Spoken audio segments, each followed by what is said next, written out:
Welcome to River of Love. Hallelujah.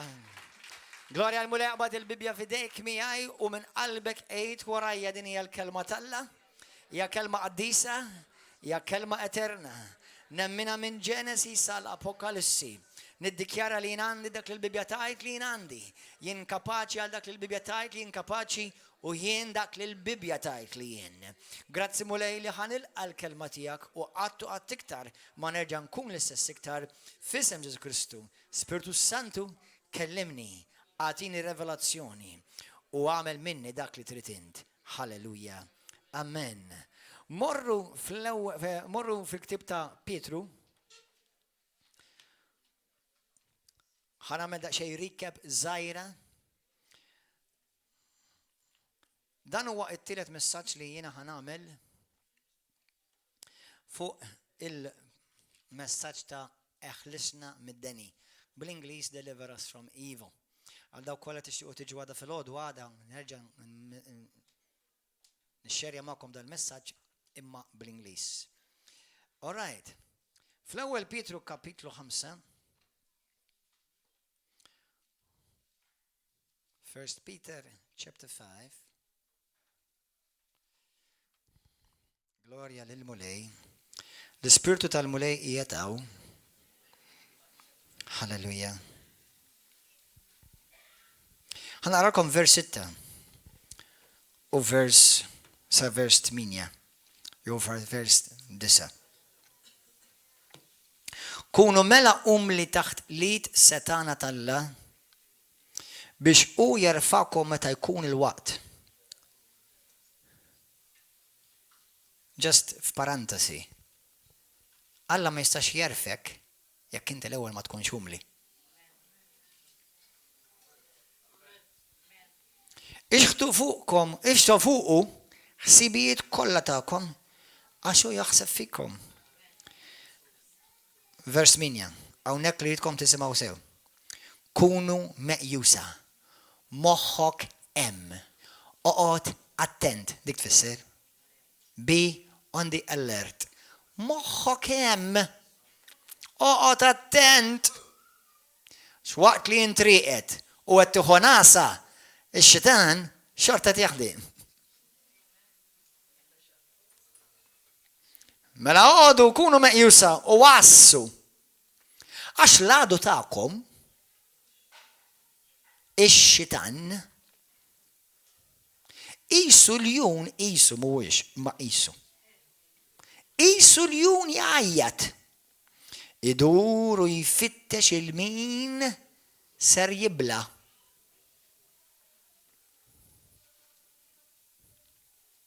Idur u jfittex il-min se jibla. ħanaraw passaġġ ieħor fl-11 minn ftit ieħor. Id-demonju huwa strateġiku. Ħankomplu, issa niftaħ fuq aktar. Ifqulu! Sħaħ fil-fidi. Intom tafu li ħudkom imxerdin fid-dinja qegħdin jaqsmu magħkom l-istess batijiet tagħkom. M'intix waħdek.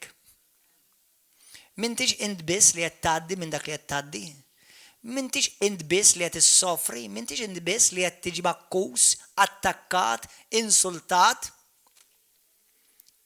Tkellimt fuq it-television jien u tkellimt ukoll il-ġimgħa l-oħra. Ix-xitan ukoll jinstiga nies biex iqumu kontra tiegħek. Pawlu jgħidha dik fl-ewwel Tesalonikin kapitlu 1. Sewwa, anka daraw fl-Atti tal-Apostli kif il-Bibja tgħidlek ix-xitan instiga il-massa tan-nies biex iduru kontra l-Apostli. Bħalma x-xitan instiga lin-nies iduru kontra Ġesu. Għax jiena ma nafx min minnu f'sensieħ u f'sensieħ jgħid jiena nippreferi l-infern mill-ġenna. Min f'sensieħ jgħid nippreferi l-infern tagħmel il-ġenna. Ħadd mu f'sensieħ kapaċi jgħidha dik, mela bil-forsi jkollu jkun moħħu ġie hijacked. Issa isimgħuha, din lettra lil min hija miktuba? Lill-Kristjani. Mhux li nista' d-dinja. Mela l-Kristjani jridu joqogħdu li x-xitan ma jiblaqhomx.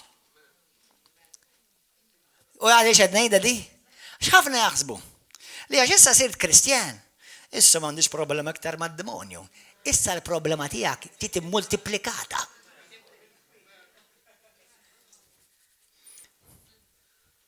Darba kont fi programm, darba għaw politikant Malta l-lum il-ġurnata qiegħed fil-Parlament, kont għadin ngħix l-Amerika. Il-mamma tiegħi tafu, taf minnu, u anka oħti taf minnu. U għart li kont l-Amerika, l-mulej beda jpoġġu li f'qalbi. U bdejt nitlob għalih dal-politikant. Raġel sew tal-affarijiet tiegħu. Imma għaxġu dan x'importak li inti sew l-affarijiet tiegħek. Sewwa, dik mhix arma li tieqaf li xitan għax inti taħseb li inti sew.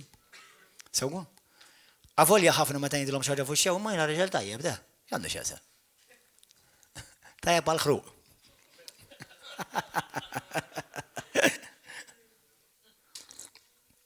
U bdejt nitlob għalih. U meta ġejt Malta, xina ovvjament konniex barra Malta, ġejt Malta għax kull sena kon niġi, mort inħabbatlu l-istorja kienet verament sopranaturali, għarrex. Il-mulej beda jgħid li dan għandu mamul, xi ħadd tagħmillu mamul. Fl-ispirtu tiegħi beda jgħid li hekk. U mort infittxu, bdejt inċempillu u nifqalu t-telefon. U da beda jaħrabni. Spiċċa mar jħabbat il-bibien taħal tarxin. U kombinazzjoni ħabbat fuq il-bib ta' oħti. U oħti semmitlu l-mulej u ma kienx jaf li oħti, u da alla naf il-wieħed ilu jċempillu jdejjaqni għarklu jgħawx jismu. Alla Gordon, alla għarklu mela billek taqbel telefon la tġempillek.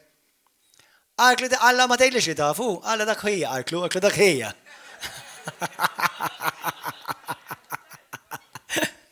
Mela jiġi id-dar tombi u ta' missieri dak iż-żmien. U ngħidlu fuq il-kelma li l-mulej ċivejt minn il-mulej. U għalli veru, għalli kont għamilt minn l-isptar, kien marat, serjament, u għalli li xaħat għamillu mambul. Dakinhar stess fil-kċina tommi, inħeles, kellu deliverance. Kif bdejt nitla fuqu, xaħat għal, u stess għal għabdetu id, xaħat jisu id, għabadlu minn għan u beda jifgaw. Unħeles. Infatti ħarġu qabżiq u ħarġu d-dmuħ. Unħeles. Dan għad-dinja raġel tajjeb kien. Raġel tal-familja. Kien sidinni fuq il-programm tiegħu, għax kellu programm dak iż-żmien. U kien hemm reliġjuż. U da fuq il-programm għalli nixtieq tajt titkellem fuq ix-xitan. U da reliġjuż ta' Ruma, għalek kara. Għale, x-xitan illum il-ġurnata madux jaħdem bħal qabel. Għal dak huwa mart mentali. Għal illum il-xitan ma jidħol fħadd. Għetlu mela Ġesu, għalix għallek biex tkeċċieħ min nies. Sinjal jidħol f'xaħad, f'xuħud. Issa, believe it or not, l-iskrittura inti jekk tara l-atti tal-apostli, jekk tara l-disċipli, meta jkeċċu x-xitan minant nies tal-la.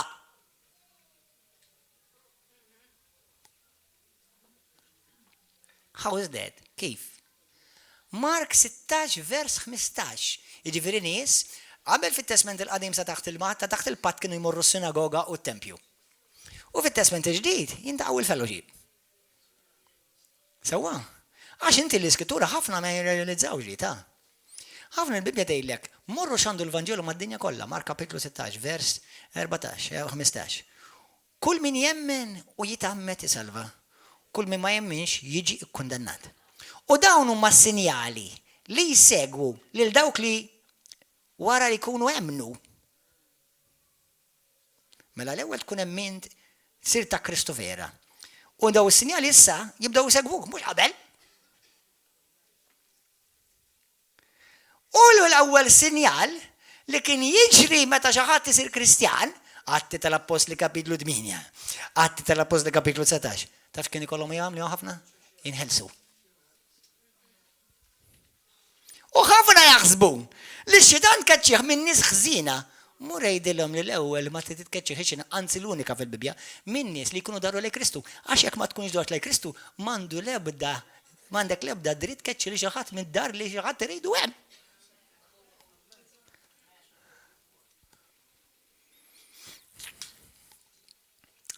Ħadd ma jista' jinħeles jekk ma jkunx irid jinħeles, jekk ma jkunx irid il-Kristu. Ma weta bniedem idur lej Kristu, il-ħelsin iseħħ billi inti taqbel ma' Ġesu Kristu issa li huwa fih u Kristu jagħtih daqqa ta' seqil barra u jitfgħu il-barra. Ma tistax keċċi x-xitan minn xi ħadd li għadu mhuwiex ma rafx il-Kristu. Infatti f'kull sitwazzjoni qatt li kelli f'ħajti jien u rajt naħseb il fuq minn 300 jekk mhux tgħidli ħadd s-saġrom, jekk mhux 500 ruħ jinħallsu mix-xitan.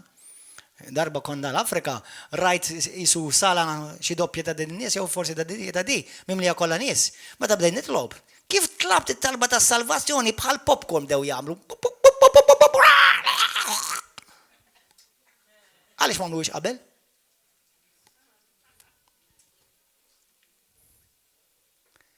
Qed tifhem? Allura inti tgħid minn għalik kif jgħidu bil-Malti, għajnejk mimlija li inti okej ta' xina reliġjuż imur il-Knisja naqra l-Bajbil. Tajjeb. Jista' jkun għad baqalek x'imkien xi kamra fid-dar li għadu jgħix komdu id-demonju fik. Issa tkellimna l-ġimgħa l-oħra dawk li intom il-ġodda ħanedikom biex ma tħodux tibżgħu għal xejn, però m'għandek għalfejn tibża. Għax ix-xitan huwa diġà mitluf u tellif u jekk għandek il-Kristu, ix-xitan diġà ġimmijak minn Ġesu Kristu ta' Nażaret, ħallelujja. Imma jekk inti tinweled minn ġdid, meta mbagħad jeħlex spiritu minnek imniġġes, mhux mill-ispirtu tiegħek joħroġ minn ruħek, mill-realm tar-ruħ u r-realm tal-ġisem. Għax issa jekk inti mweled minn ġdid inti fl-ispirtu. Sewwa, fl-ewwel Tessalonikin kapitlu 5 vers 23, inti spirtu għandek ruħ u tgħix ġo ġisem. Amen. Halleluja. Mela, ġas. Allura ħana qegħdin il-Kristjani mhux id-dinja qiegħda f'battalja spiritwali, il-Kristjani qiegħed fil-battalja spiritwali. Din l-ittra tal-ewwel Petru, il-Kristjani bidelu kiteba Petru, mhux lil-Lati. Mark kapitlu 16, dawk li jmorru jkeċċu xjaten, huma Kristjani u joħorġuhom minn dawk li għadhom kif ikkonvertew lejn Kristu. Kieku jiena nista' noħroġ xjaten minn kulħadd kienu ngħidilkom għajn nitolbu talba u nagħmlu mass deliverance ġo Malta issa. Halleluja. Amen. Għalhekk il-bniedem irid jersaq lejn il-mulej. U l-moment li jibda, meta vera jersaq lejn il-mulej, mhux isir reliġjuż, mbagħad jibda jesperjenza il-ħobs tal-uliet. U l-ħobs tal-uliet huwa l-ħelsin. The bread of the children. Il-ħobs tal-uliet mhuwiex għad-dinja. Il-ħobs tal-uliet huwa għal min huwa diġà wild is-saltna. Hallelujah. Thank you, Jesus. U hija pity meta għandek ħafna knejjes ta' kull denominazzjoni, inkluż evangeliċi, fejdu lek aħna ma nemminx fid-deliverance, għax issa la Kristjan m'għandekx għalfej. Inti l-Bibja m'intix taqra qalbi. Żgur!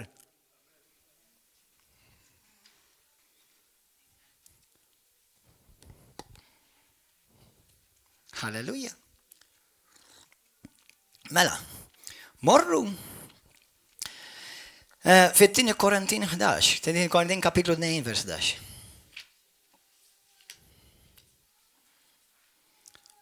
Meta jiena kont għadni żgħir fil-fidi, kont naħseb li iridu jkunu dawk li huma mxajtna li għandhom bżonn inħelsu, imma dawk li huma mxajtna jew kellha dawk li huma satanisti iridu li x-xitan ikun fihom.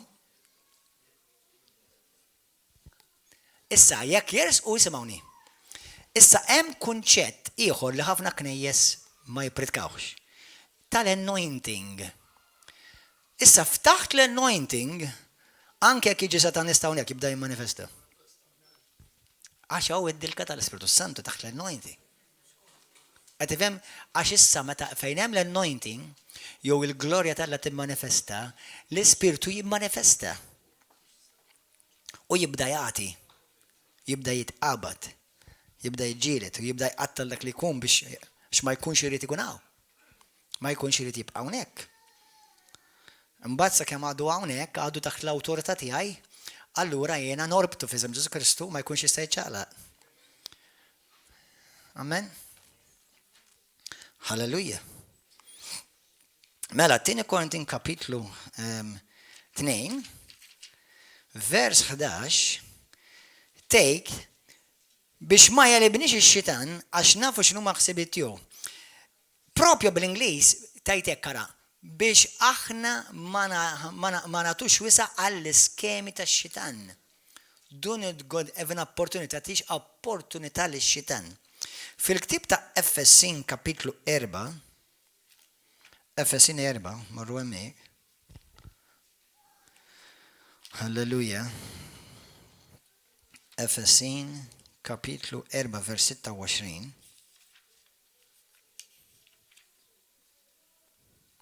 Tgħid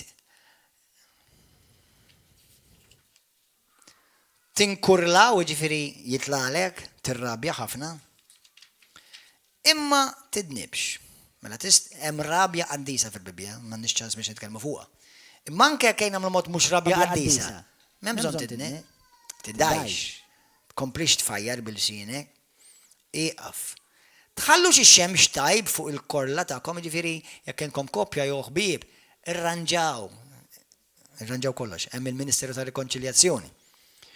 U tagħtux il-wissa lix-xitan. Min qed jagħti il-wissa x-xitan? Il-Kristjani.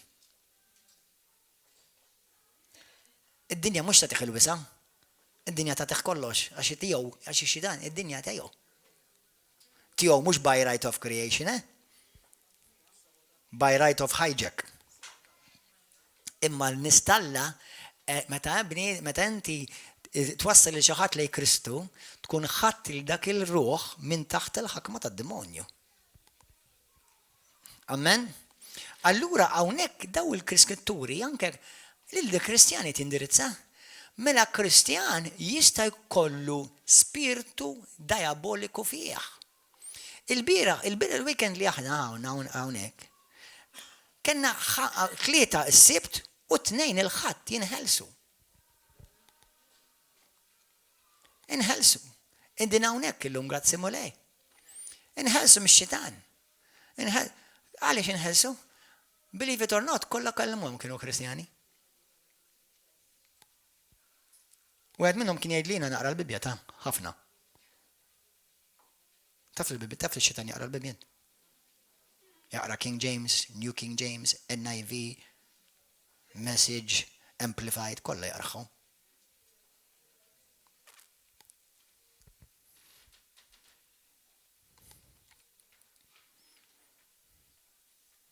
Ġifieri, hawnhekk il-muleti wissil il-poplu tiegħu oqgħod attent li inti ma tmux tagħti int bħala Kristjan il-wisa biex jidħol ix-xitan f'ħajtek.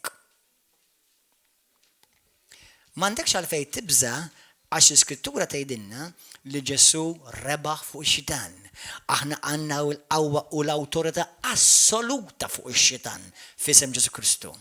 Imma jinqeda bl-injoranza tiegħek. Tgħid li ignorant jien għandi BA, Master, ma jfisser xejn għal u ktar ta' xitan. Sewwa ma jfisser xejn. Ignorant tfisser għax m'għandekx għarfien ta' Alla, mhux għax m'intix bravu fl-iskola. Tkollok l-għarfien ta' Alla u mhux taf fuq Alla, tkun tqajt miegħu.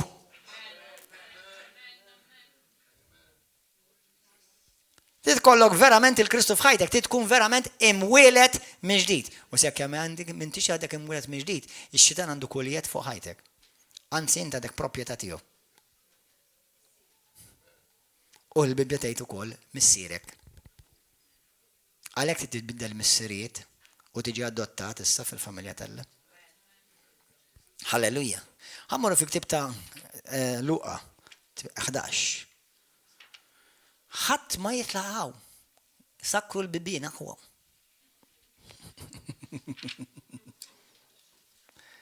Hallelujah. Thank you, Jesus. Luqa kapitlu 16. Luqa 11, sorry, mux 16. Luqa 11, sorry. Luqa kapitlu 11. Ħanitkellem daqsxejn il-manuvri tad-demonju. U kif inti tibqa' ħieles mill-ħakma jew l-influwenza tax-xitan. Bħala Kristjan, bħala wieħed imwieled mill-ġdid, bħala wieħed ta' Kristu. Mela, Luqa kapitlu 11 min vers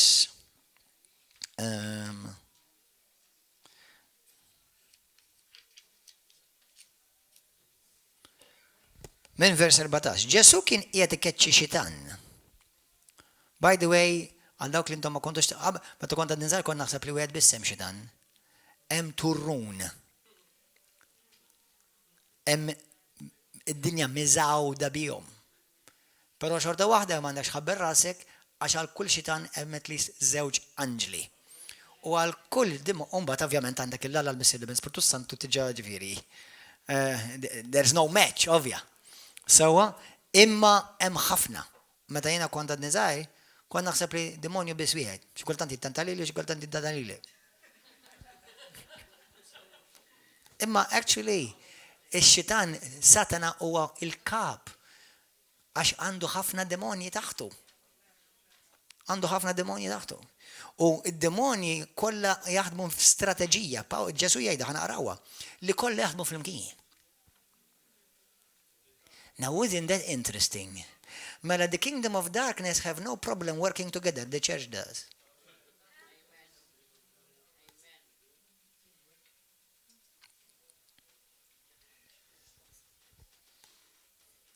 Le, aħna l-Knisja, noqogħdu nattakkaw dak il-pastor, noqogħdu dak il-dak il-preacher, noqogħdu dak il-dak l-apostlu, noqogħdu nattak il-dak għax aħna l-Knisja ta' Kristu, halleluja. U int kun qed tagħmel xitan ix-xogħol tad-demonju.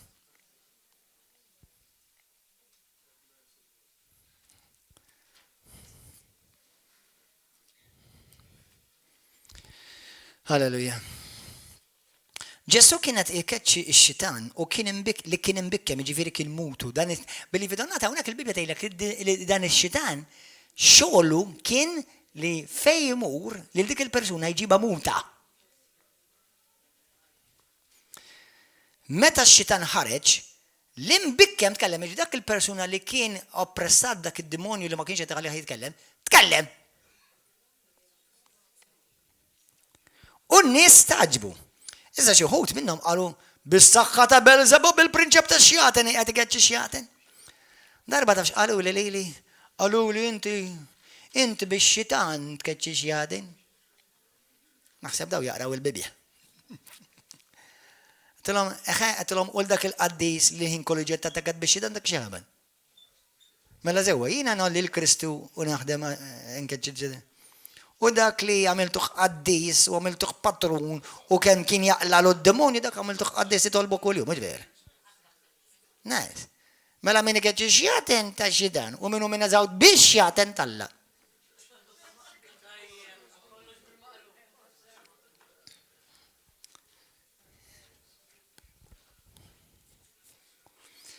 Halleluja. Oħrajn biex iġarbuh rridu minn għandu sinjal mis-sema. Iżda tebaħ x'kienet il-fema tagħhom u qallhom kull saltna ma usuma fiha nnifisha issir ħerba. U taqa' dar fuq oħra. Jekk ix-xitan ukoll huwa kontra tiegħu innifsu li hawnhekk Ġesu qed jgħidulhom li mhux il-każ. Kif sa żomm u jifqa' is-saltna tiegħu? Għax intom tgħidu li bis-saħħa ta' Belzebub inkeċċihom ix-xjaten, imma jekk jien qiegħed inkeċċi x-xjaten bis-saħħa ta' Belzebub. U li jitkom bis-saħħa ta' min ikeċċuhom. Għalhekk huma stess ikunu l-imħalfin tagħkom. Iżda jekk jien qiegħed inkeċċi xjaten bis-saħħa ta' Alla, dan ifisser li waslitilkom is-saltna tal-Alla. Aħwa ħnejdukom ħaġa. Povri dawk li ġew River of Love raw is-saltna tal-Alla bajnejhom u rribellaw kontra Alla. Għax din il-Knisja hija unika. Għaw knejjes ix-xjatin jamduhom, aħna nkeċċuhom.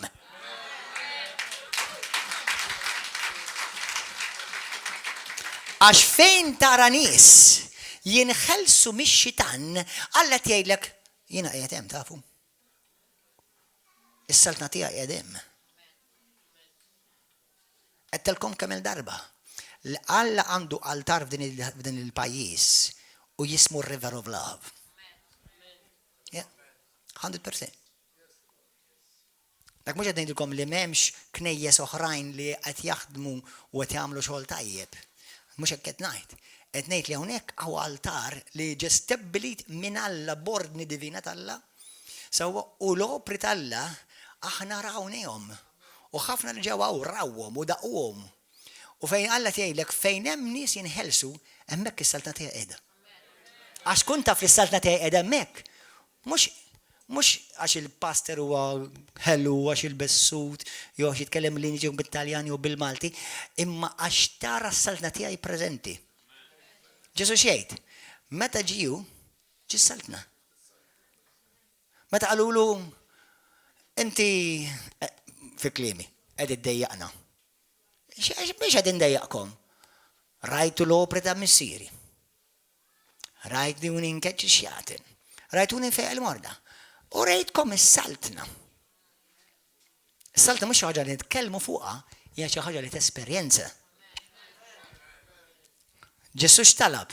Tiġi saltnatek u jkun dak li jritu fis-sema kif ukoll fuq l-art. U intom poplu. Fejn intom tista' tgħidu, aħna River of Love, is-salta tal-Alla rajnija, doqnija, xemminija, missejnija. Halleluja. Għati glorja lil Ġesu. Ovvjament dejjem da bis-saħħa tal-mulej u għall-glorja tal-mulej. Jiena nħobb ngħidlek, jiena kull ma jiena l-ħmar tal-mulej, imma jiena ħmar birek. Full race, armat with horsepower.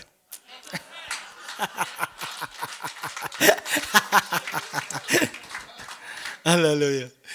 A donkey with horsepower. Amen. Ma jekk jgħadha nkeċċi x'jadem bis-saħħa ta' Beelzebub, bulietkom bis-saħħa ta' min qed tkeċċuhom għalhekk huma stess jkunu minħalfin tagħkom iżda jekk jiena qiegħed inkeċċi ix-xjatem bis-saħħa tal-Alla dan ifisser li wassitilkom is-saltna tal-Alla. Sakemm il-bniedem qawwi orma tajjeb jasses il-palazz tiegħu. Ħwejġu jkunu fi żgur, imma jekk wieħed aqwa minnu jaqbes fuq u jelbu jaħtfulu l-armi kollha u li fuqhom kien iserraħ rasu u jqassam il-priġa tiegħu. Min mhuwiex miegħi huwa kontra tiegħi u min ma jiġborx miegħi jixerred. Meta l-ispirtu mniġġes joħroġ minn bniedem, huwa jmur jiġġerra u jfittex il-mistrieħ f'art nixfa. Ħantikom xi punti tistgħu tniżluhom issa kif jaħdem id-demonju. 1. Id-demonju jitravelja u m'għandux bżonn viża u laqqas passaport. Imur jiġġerra u jfittex il-mistrieħ f'art nixfa. Mela 1, id-demonji jiġġerrew, jitraviljaw. Pastor, biħħejt id-dar għax kien hemm id-demonji. Taf x'għamilt? Provdejtilhom ġar ġdida. Għax ġew warajk.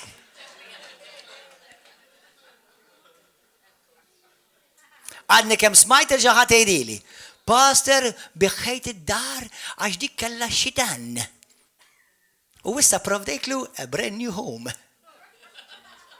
That's all. Ix-xitan jimxi. Ix-xitan jiġri. Jaqbad l-ajruplan. Jaqbad il-vapur. Jaqbad il-karozza. Jaqbad tal-linja l-arriva u l-arriva derċi. Kolla jaqbadhom.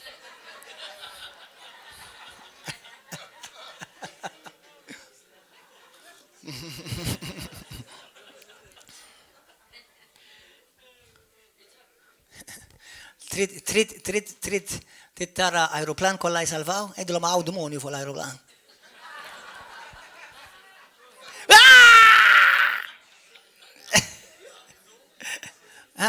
Mhux għalhekk nitolbu. Bis-seta għalhekk titlob.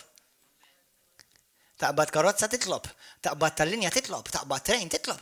Mhux ovvja. Għaliex nitolbu għal protezzjoni tal-mulej. Min xieġi protetti min xiex. Għax ix-xitan jiġi biex jgizzer, biex joqtol u biex jisraq. U aħna protetti bid-dem ta' Kristu, bil-kelma tal-Alla, bil-Ispiritu Santu. Halleluja. Grazzi mulej. Mela l-Ispiritu mniġġes joħroġ mill-bniedem, huwa jmur jiġġerra, mela jittravelja, jaf ifittex. Tu, l-Ispiritu jfittex. Ifittex il-mistrieħ fart nixfa. U billi ma jsib imkien jgħid l-ispirti jitkellmu aħwa. Id-demonji jitkellmu. Id-demonji jikkomunikaw fl-imkien. Niftakar hawnhekk kellna sitwazzjoni xi 4-5 snin ilu. Kellna tnej qed inħallsu fl-istess ħin. Wieħed minnhom kien gravissimu. Kien gravi ħafna. U kif bdiet twerżaq di waħda, l-ispirtu tal-ieħor beda jirrispondih, dew jitkellmu bil-initu. Id-demonji bdew jikkomunikaw ġewwa River of Love. Kemm minnkom tiftakruha dik ix-xena? Xi ħaġa qatt ma rajtha jiena fl-esperjenza tiegħi. Kienu tlieta, ma tnejn minnhom partikolari bdew jikkomunikaw bejniethom. Imma interessanti. Id-demonji jikkomunikaw. Jittraviljaw, ifittxu, jikkomunikaw, ifittxu l-serħan. Jikkomunikaw bejnietom, tiġa dajtkom 4 punti. Isimgħu ġejja.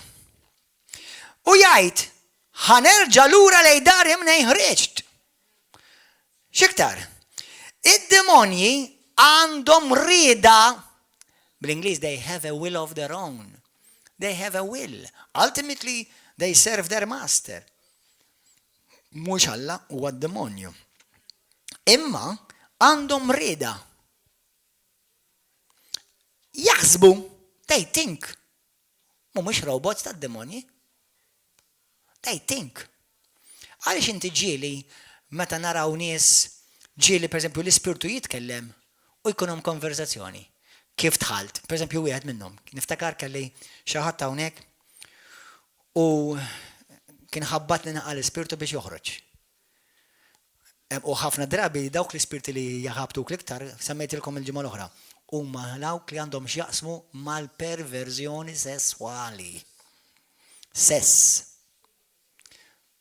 Mhux bil-fors ma' raġel jew raġel, anke tkun raġel tiġri ma' ħafna nisa, jew mara tiġri ma' ħafna rġiel. Spirti perversi. Sewwa, u ħabbatni naqra, u l-ispirtu tiegħi ħassejtu l-mulej jgħidli għajdlu x'ismu. U qal x'ismu. U mbagħad saqsejtu kif tħalt. U l-ispirtu qalli tħalt mid-droga. Intom li toqgħodu tilabu bad-droga. U minn għalik li qed lil Ġesu Kristu. Daħal mid-droga li kien jieħu lill-persuna. Meta irrelisja dik l-informazzjoni, wat wara ftit inħeles, ħareġ. Ħafna minn nies laqqas jafu li għandhom spirti mniġsa jgħixu fihom. Qas jafu. Tgħidli kif ħaninduna, pastor, ibda rsaq lej il-mulej. And when you see all hell breaks loose against you, then it's because hell does not want to lose from you.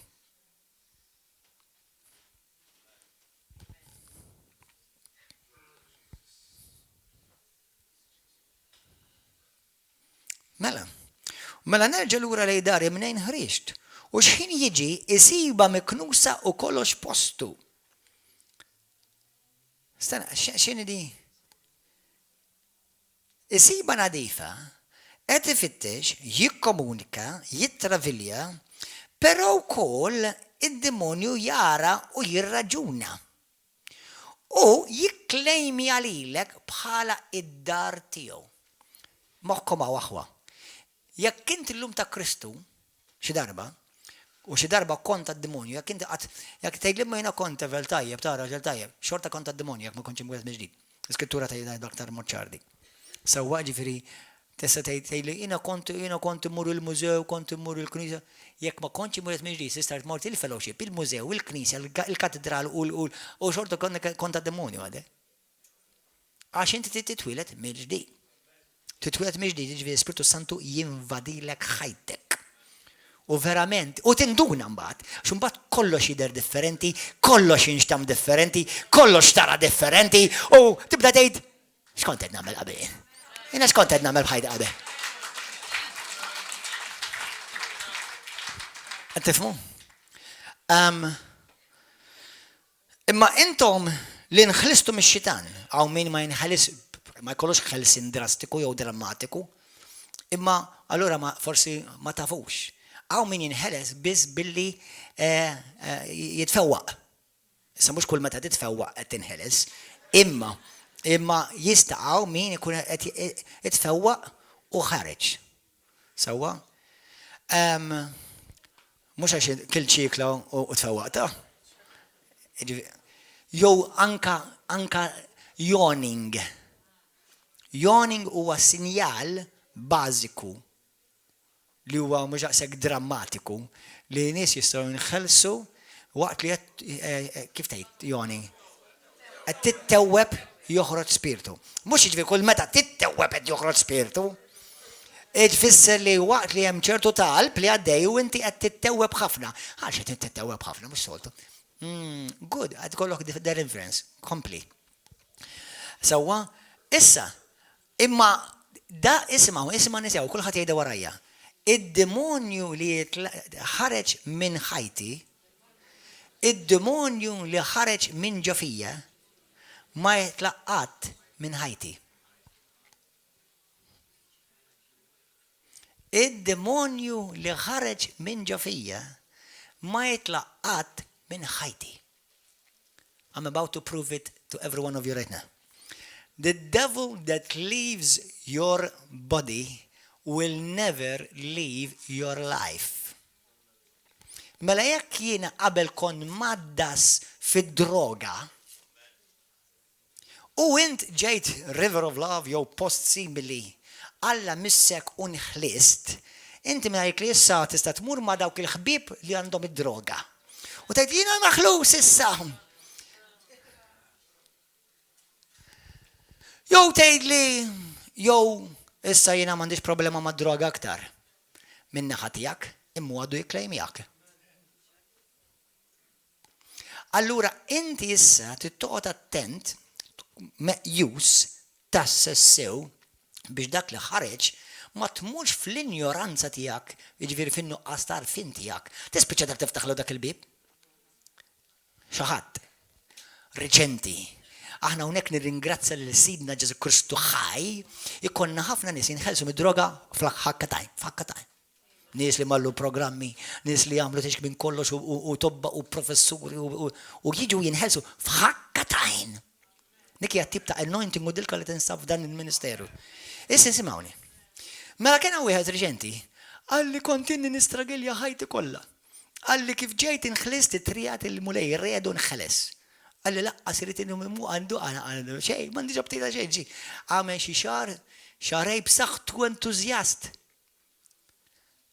Ġi wara ftit għalli għal 5 sena droga għal mhux ħadd ikkontrollani. Illum reġa' qiegħed fija.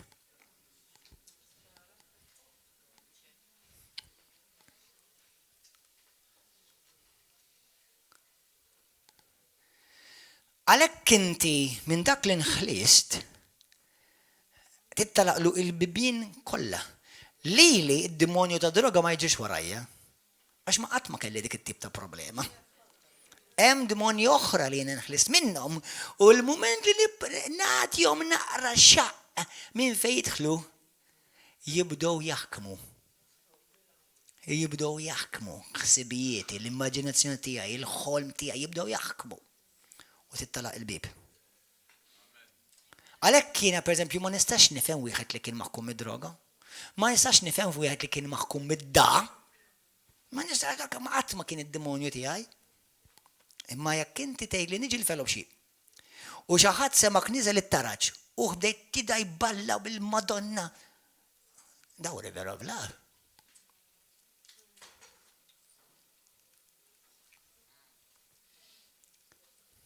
River of Love kulħadd jiġi. Anġli, Kristu, Trinità mqazza u mklus id-demoni. U hawn nies li jiġu bihom ukoll. U hawn nirringrazzja l-Mulej ħafna li ħajtilqu mingħajrhom. Amen. Imma jekk verament il-Mulej missek titkompli tikber, titkompli tissaħħaħ, tittimxi l-ħajja ta' obbedjenza u l-ħajja ta' qdusija. Ma nistax jiena ngħid u hija okej ħanorqod mal-girlfriend pastor ħanejlek aħna qed ngħixu flimkien imma tibżax ta' ma ħna nagħmlu xejn flimkien. Min qed titmejjel?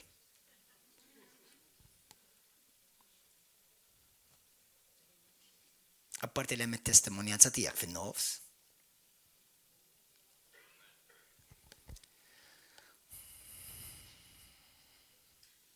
Ota ten, għax jibilek l-għadu u tkun għad poġilek nifsek f'periklu tal-infern. Dak li jwistilmu lej. Għalek kiena għen tiridu neħxu ħajja għaddisa għans li issa tqaddisna bl-Ispirtu Santu, issa jidu nkomplu nitqadsu. Amen? Halleluja. Xiktar, ħankomplu. U xin jiġi jisiba miknusa f'kollox postu, mbagħad imur iġib 7 spirti oħra għar minnu. U jidħlu joqodu hemm u ġew. Mela l-ewwel kellek dar, issa mililek fletzijiet. U apartments. Kieku tagħmilha business tmur tajjeb fil-flus. U fl-aħħar dak il-bniedem isipruħu f'qat qar minn ta' qabel. Ħanejdlek aħwa. Waħda mill-iktar diffikultajiet ta' nies jinħelsu u ma dak li darba kienu Kristjani u reġgħu maħkuma. Reġgħu maħkuma. Mhux qed ngħidlek li huwa impossibbli għax Alla m'hemm xejn impossibbli. Imma għalhekk Ġesu jgħidlek dak li xi darba nidem, da il-Kristu, da il-qawwa tal-Alla f'Lut kapitlu 6. Tgħidlek mhux kun impossibbli għal Alla biex isalva, għax Alla kun impossibbli għalih biex jerġa' lura. Qed tifhem? Umbagħad fil-ktieb ta'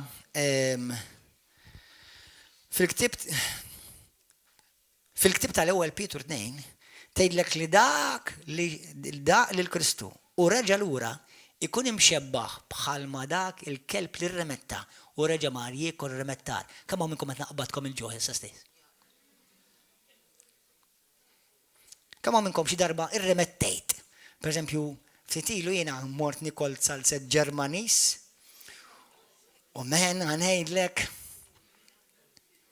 I saw hell. Għax tgħid kemm irremettejt. Ma nafx għaliex, imma ma kelli l-ebda xeħta mmur nerġa' ngħidlu dak li bdejt nirremetti. Ma tantx der inviting.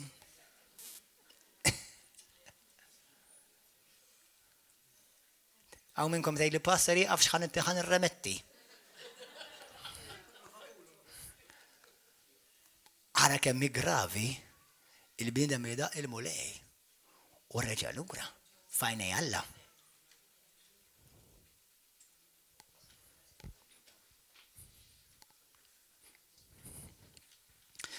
Xiktar, il-demonji għandhom memorja. Għaliex? Għax jiftakruk lilek, jafu fejn toqgħod, jafu l-indirizz tiegħek, jafu kif tidher, jafu xi tħobb u ma tħobbx, id-demonji għandhom memorja. Kapix? Xiktar, id-demonju huwa strateġiku, jikkalkulak u jikkalkula kif ħajidħol u d-darba li jekk ħajġa jidħol ura ħajamel mezz li mhux ħajġa jġib keċċi daqshekk faċli allura jġib 7 qar minnu.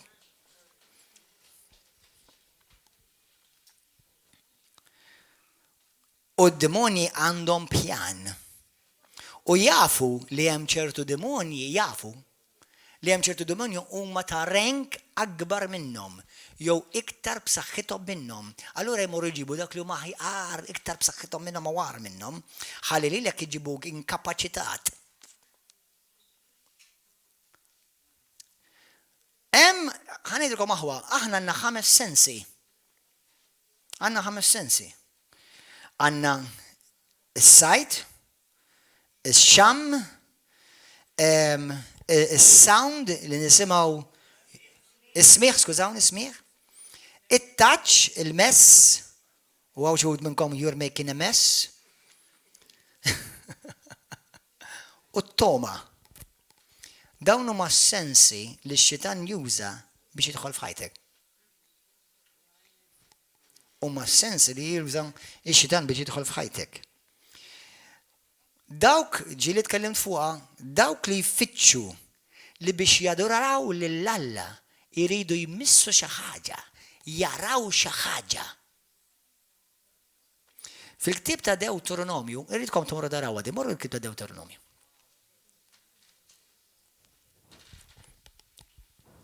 Għax semmejtilkom imma ma rajniex id-darba l-oħra. Deuteronomju kapitlu 35.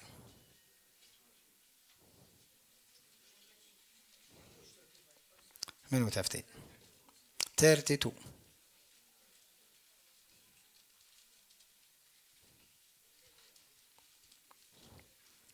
Deuteronomy.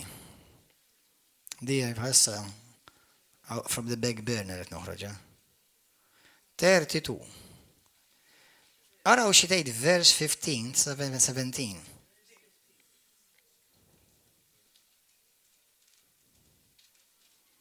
Mela tgħidlek li Ġeserun kiber u ħxien. U Ġeserun huwa Iżrael, il-poplu tal-Alla Ġeserun, qed jirreferi għall-poplu tal-Alla. Bl-Ingliż grew fat and grew thick. U saru obese. U nesa lill-Alla li għamlu u ħalqu. And scornfully esteemed the rock of his salvation. U zeblaħ bil-blata tas-salvazzjoni tiegħu. Għaliex? U provokaw lill-Alla blejra minħabba l-Allat folots. U b'abominazzjonijiet ipprovokaw lill-Alla bir-rabja u l-korla. Għax meta sagrifikaw, kienu l-demonji li sagrifikaw mhux lill-Alla. L-Allat folots li ma kinux jafuhom. Allat ġodda li ġew. Li missirietom ma kinux jafuhom jew jibżgħu minnhom. Mela meta bniedem jadura l-Allat folots fi xbijat, fil-Bibja tgħidlek, anka Pawlu jgħidha, semmejtilkom il-ġimgħa l-oħra, qed im lid-demonji għax fl-iskrittura tgħidlek bl-aktar mod ċar kliem Sidna Ġesu Kristu li min jadura lill-Alla jrid jadurah fl-ispirtu, fil-verità, mhux xi ħaġa li tmiss, li tittara, li tmissa tbusa.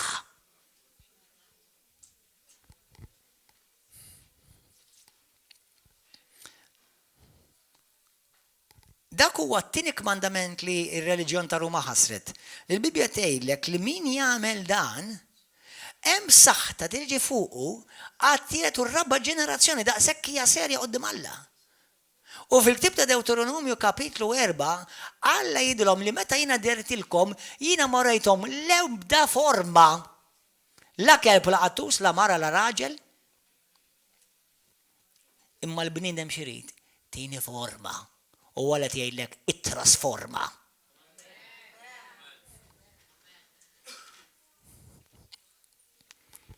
Amen?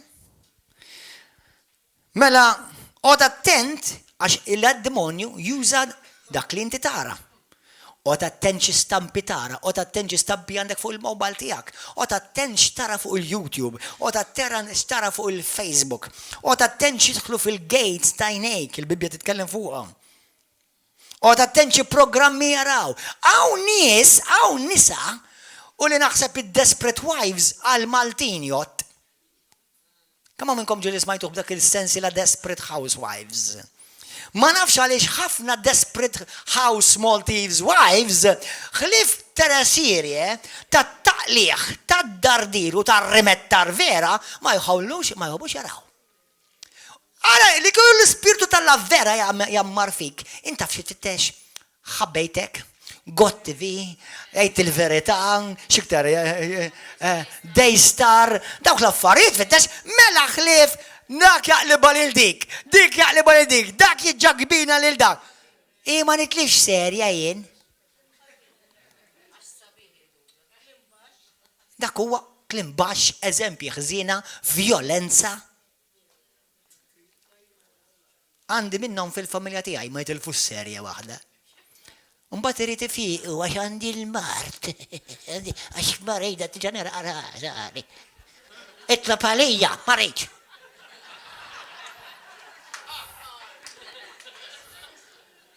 Għandek ċans! M'għandek xej!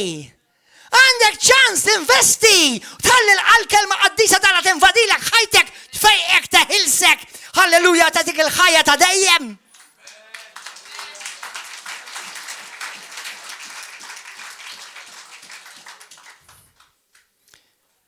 Kemm jinsultaw lill-Alla kontinwament. Mbagħad fejjaqni, tlabtu talmu lej ma fejjaqnix.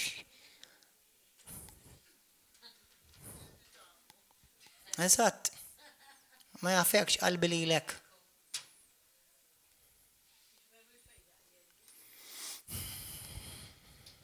Amen.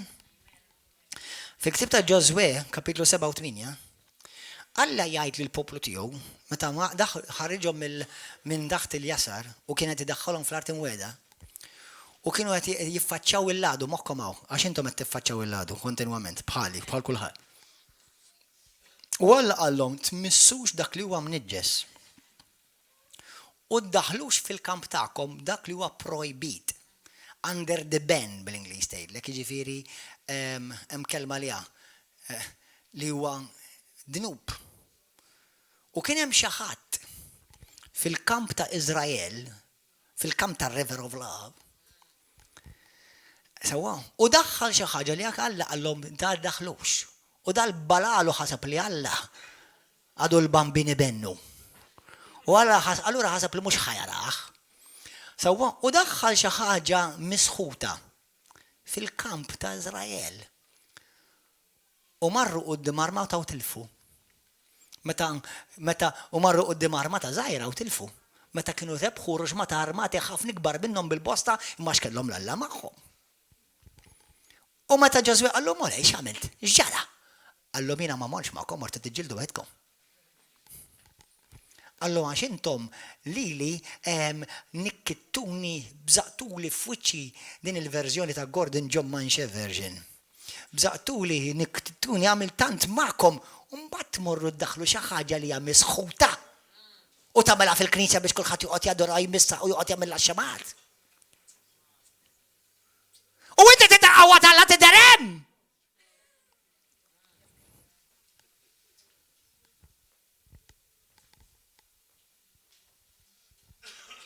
Mux dik biss, Kieku kelli niġi d-dar tiegħek jien. Min jaf kemm l-ewwel net minnkom tnatfu tibdew tfarfru.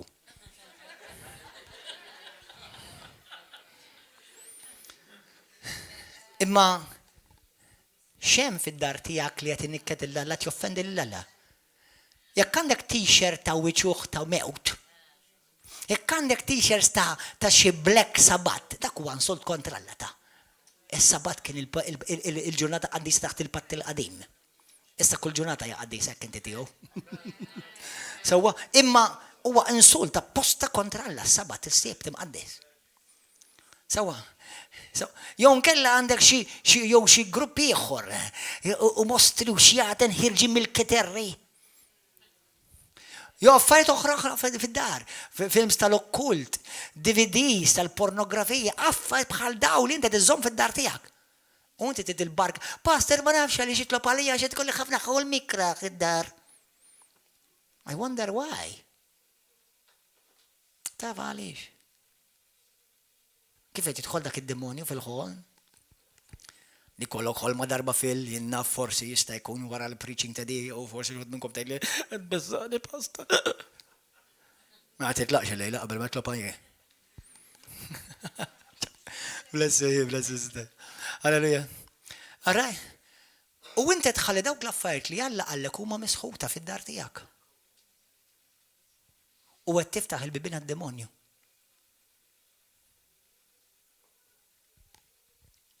Xej ma jista' jiġri li tajjeb kollox ħażin qed imolli. Għaliex? Jekk bdejt waħħal falla, tiġa bdejt on the wrong foot.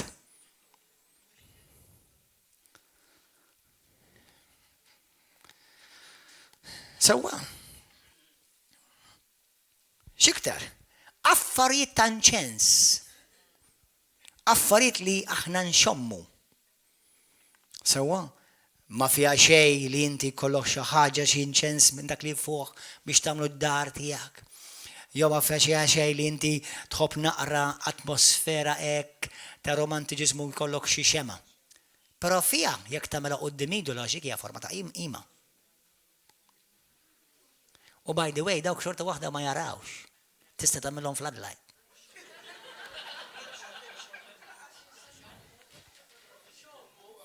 U laqqas ixommu. Mela għal dawk li intu tagħmluhom sewwa għaliex id-djan importanti. Forsi f'kultura Maltija mhux daqshekk komuni ma teżisti. Però għaliex ħafna reliġjonijiet tal-Est, Induizmu, Buddiżmu jagħmlu ħafna nċensijiet. Għaliex l-iskrittura fil-Bibja fit-Testament il-Qadim Alla jgħid lill poplu tiegħu qed taħarqu l-inċens lis-Sultana taż-Żema. Now that's another preaching on another level because it's another defeated devil. Morru qraw Ġeremija 7:44. Il-povri ħafna Maltin jinkollu jħarqu l-inċensijiet. U lil-min dak li huwa l-prinċipat diaboliku fis-smewwien.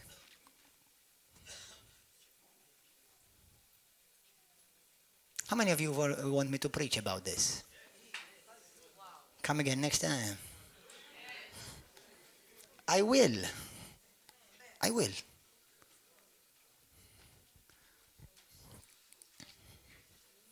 By the grace of God, so that Jesus Christ will be glorified and made famous in this land.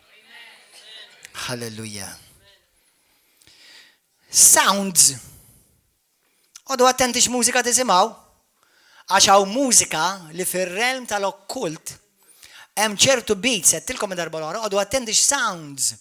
Il-mużika li tisma' tigglorifika lil Kristu titkellem fuq is-sess, fuq id-demonju, fuq il-flus, fuq il-qtil, fuq is-suwiċidju. Imma mhux just mużika u just balalu.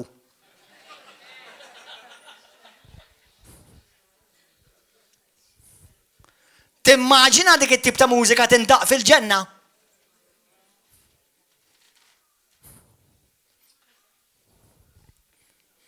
Affarijiet li mmissu l-iskrittura anka tgħidilna għodu attenti min imitti dejkom fuqkom. Moħħkom hawn ħanajdilkom forsi xud minnkom ħatiteżżu l-lejla. Tħalli l-ebda reliġjuż li ma jkunx vera mwilet minn Alla u bl-Ispirtu tal-Alla jmissek.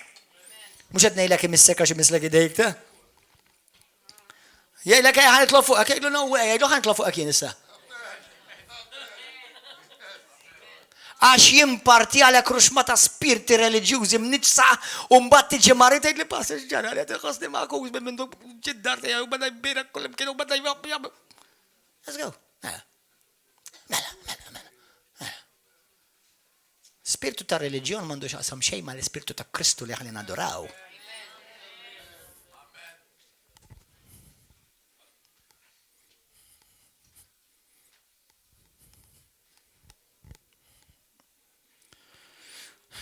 U anka ċertu li suppost ċertu nies li jgħidu Kristjani, ħanitlob miegħek imma aħna ma nemnux fil-mirakli u fil-fejqan u ma nemnux fil-qawwa ta' Spiritu Santu. Ngħidlu għajala, għajlu inti għandek bżonn tinħelles issa stess f'isem Ġesu Kristu jaħne. jeżistu. Ikel, għanna ikel tal-ħalal, tal-ħell għal. Taf xinu l-ħalal u intu?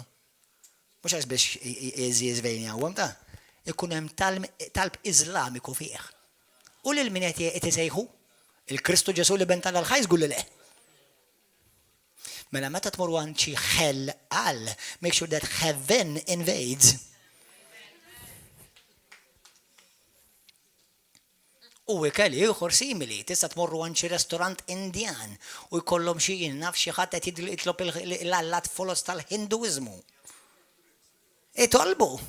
Għaliex taħseb Alla jgħidlek itlob fuq l-ikel, għaliex taħseb leh? Biex tbirku tqazzu biex jekk ikun hemm xi ħaġa ħażina li jista' jagħmellek id-deni. Tgħid li mela inti tgħaddejt lilna u inti ma għamiltix. Ekku, vera, kien ħaqni ma għamiltix jiena. Ekku. U din ngħidilkom għax wara bdejt nirrealizza. Għax kien fast food, jiena I was fast hungry. U xi kulta, kilta. Xorta tista' titlob wara. Imma xi kultant vera. Believe it or not, tista' tkun tħobb il-Alla, tkun mimli bl-Ispiritu Santu u taqbislek minn rasek. U tinsa. Sewwa, u veru dakinhar fuq dak l-ikel ma tlabx.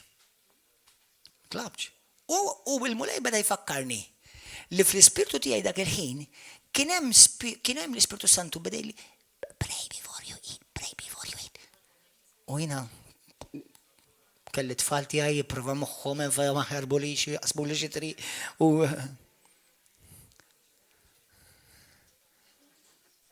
kapixa. Bis-sejda ngħidilkom ta' da mhux ċajt. Affarijiet ta' taste għandhom xaqsmu mal-ikel. Halleluja. Mamma mia, kemm min ngħid?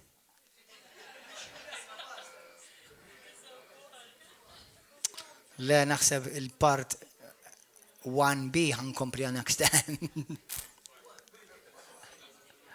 Għax 1A issa. Aħwa. Il-mulej, l-iskrittura, ħanilkom għal-menu di. Fi ktib tal-Apokalissi kapitlu 12, vers 11, tgħid li aħna noħorġu rebbieħa fuq id-demonju permezz tad-dem tal-ħaruf u permezz tax-xhieda tal-kelma li aħna nagħtu. Fil-ktib tas-Salmi kapitlu 17, vers 4, tgħidlek li s-Salmist qed jgħid mulej jiena nissaħħaħ fil-kelma tiegħek biex dak li ġi il-qerriedi ma jeqridlix ħajti. Il-qerriedi ma jeqridlix ħajti. Meta f'Luqa kapitlu 4 Ġesu Kristu mimli bl-Ispirtu Santu, wara li l-Ispirtu Alla mexxih biex imur fid-deżert, msajjem bil-ġuħ, u għal 40 jum, u għal 40 ġurnata, u għal 40 lejl kien testjat u marbul mex-xitan. Ġesu ma qaċejt, jiena Ġesu tagħna Nazaret, m'għandekx ma tistax. Le ma għaxem għalek, għallu għaxem miktub fil-kelma qaddisa tal-Alla. U Ġesu Kristu li ben tal-Alla l-ħaj, kull darba uża il-kelma qaddisa tal-Alla. U għalek inti titkun mimli bil-kelma qaddisa tal-Alla, ħalli meta x-xitan jiskwizjak l-ewwel ħaġa ma jitkellem huwa Alla minnek. Halleluja. Amen. Għax pastor qed inħoss. Xed tħoss. Għax naħseb ġejja ġej.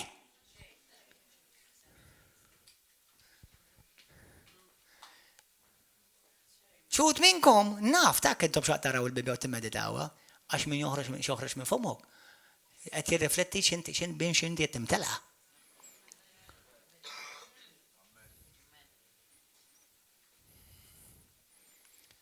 Amen. Xaħat minn għallillum. Well-meaning ta' għalli għaxan martu whatever għalli issa għalli ħajġi għalli ħajġi għas ħajtlob għalik biex fi għettejlu jajjant Malta ġbin verament talim skużawni biex dawa eżatt bazwi kif jaraw ġeja marda eftħulu għalli jaddi Le, il-bibja tgħidlek għala il-bib ħalla ma jgħaddix. Fisem Ġesu Kristu? Mela ħalli għaddi.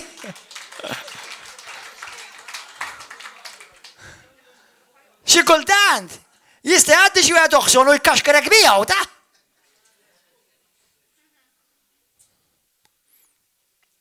Imma mhux ġast naqra affluenza.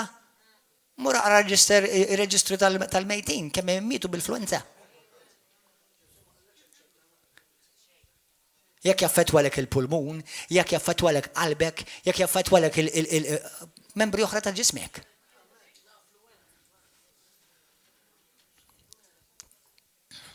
Le, għax smajt il-xi ħadd jitkellem fuq il-programm ta' filgħodu.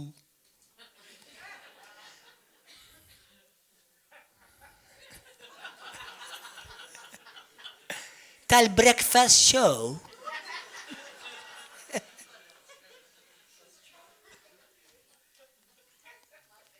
Hemm xi programm jismu hekk ja. Kien. Aħwa ja ħasra. Ma kunu meqjusa. Assu sew. Moħħok hemm għax ix-xitan qed idur madwarek. U qed jaħdmek qed jikkalkulak il-mument kif ħajjidħol. Imma inti iqaflu, mhux tgħidlu mela għaddi la ġejt. Iqaflu. L-Iskrittura tgħidilna li Ġesu tagħna praise and worship team. Tagħna l-praise and worship team.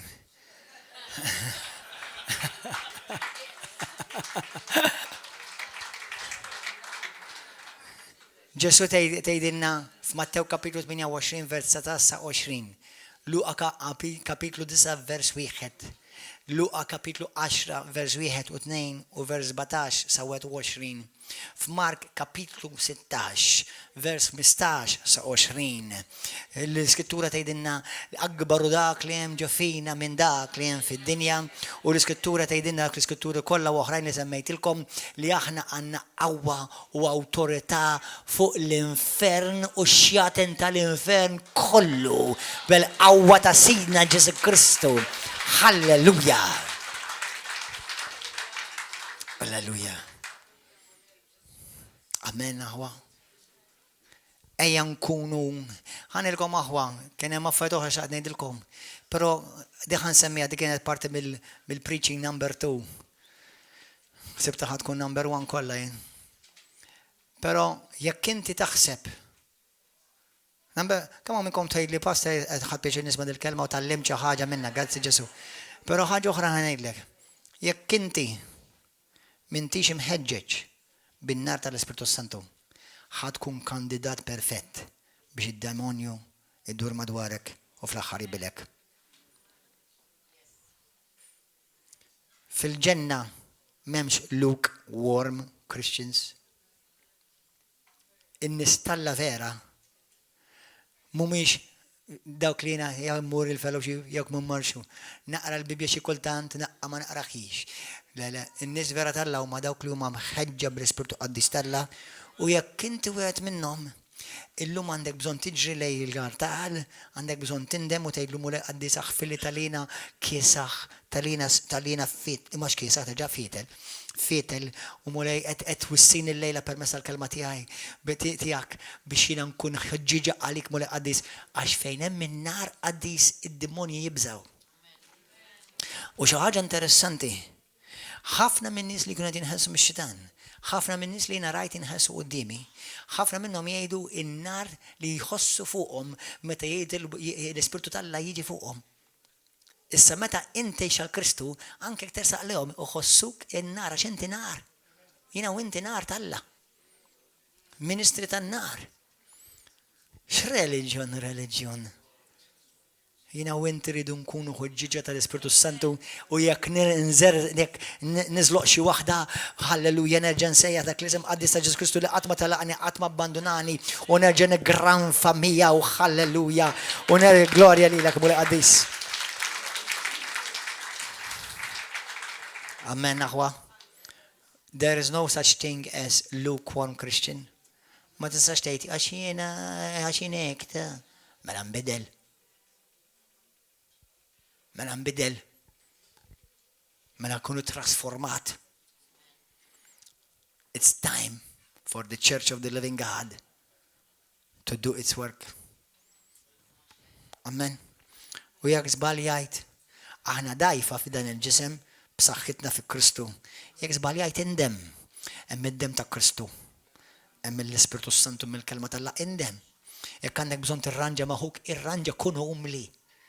Jekk għandek bżonn tirranġa moħħok, irranġa kun umli. Tagħtix wisa għad-demonju għax jekk qed tagħtih wisa int ħadbati. Mhux il-pastor, jew it-sija, jew il-kuġina, jew l-elder, jew id-deacon, jew ir-responsabbli. Int ħadbat irranġa kun umli. Ħalli ma tbatix int stess. Ix-xitan mhux qed jiċċajta. Min għandu l-Alla ma jibżax mix-xitan. Anzi x-xitan jitwerwer minnek. I am not exaggerating it, I'm telling you the absolute truth. Nati glorja lill-Alla u jiena ma nħodix fil-korrenti d-affarijiet għax naf jiena li Gordon John Manxa fil-ġisem huwa dajjef. Imma Gordon John Manxa fi Kristu huwa il-jun. Halleluja, u kull meta jiftaħ fommu it-tenebri u djamiet jitwerru. Imma irrid nibqa' meqjus. Irrid nibqa' alert. Imma passer allura b'din ħajja qatt ma leqat. Għax aħna qegħdin f'battalja. Però jekk timxi ma' Kristu battalja rebbieħa.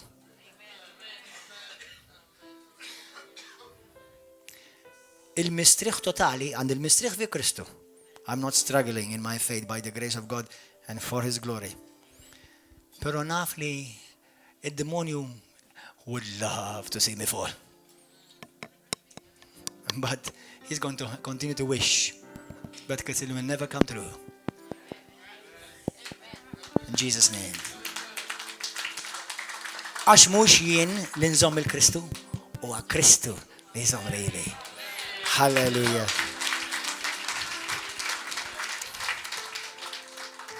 Amen. Hallelujah, nitolbu jen baxxu rasna. L-Ispiritu tal-mulejja ta' waħwa. Ġessu, jekk inti l-lum għall-ewwel darba qiegħdaw jew qiegħdew. U dal-messaġġ laqtek, Ġessu, l-Ispiritu tal-mulejja jgħid li sess għidilhom inħobbok. The Lord is saying to you, I love you. My child, I love you. Lo Spirito del Signore mi sta dicendo a dirti, ti amo, mio figlio. Ti amo, mia figlia. Mio prezioso e mia preziosa. My precious. I love you. Hallelujah.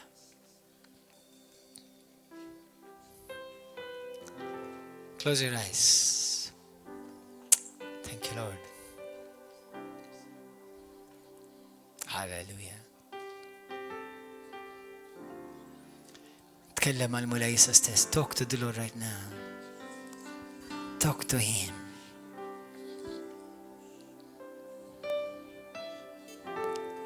Thank you, Holy Spirit. Thank you, precious Savior.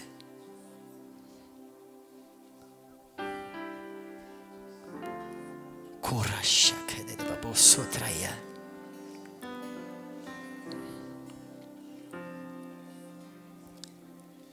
Emmanuel, Emmanuel, your name is called Emmanuel, God with us, revealed in us. Your name is called Emmanuel. Jekk inti konċi darba abbużata u għandek dawk l-immaġni, dawk il-ħsibiet ta' spiss jiġu quddiem għajnejk. Jekk inti mort għand min jaqra x-xorti. U għandek il-ħolm tiegħek. Id-demoni jiġru warajk qed jipprova joqtluk. Ġesu jaħilsek il-lejla. Ġesu jrid jassigurak m'għandekx għalfejn tibża. Jiena miegħek binti, jiena miegħek ibni. Il-fatt li jien wassaltek sawnek minix ħanabbandunak issa.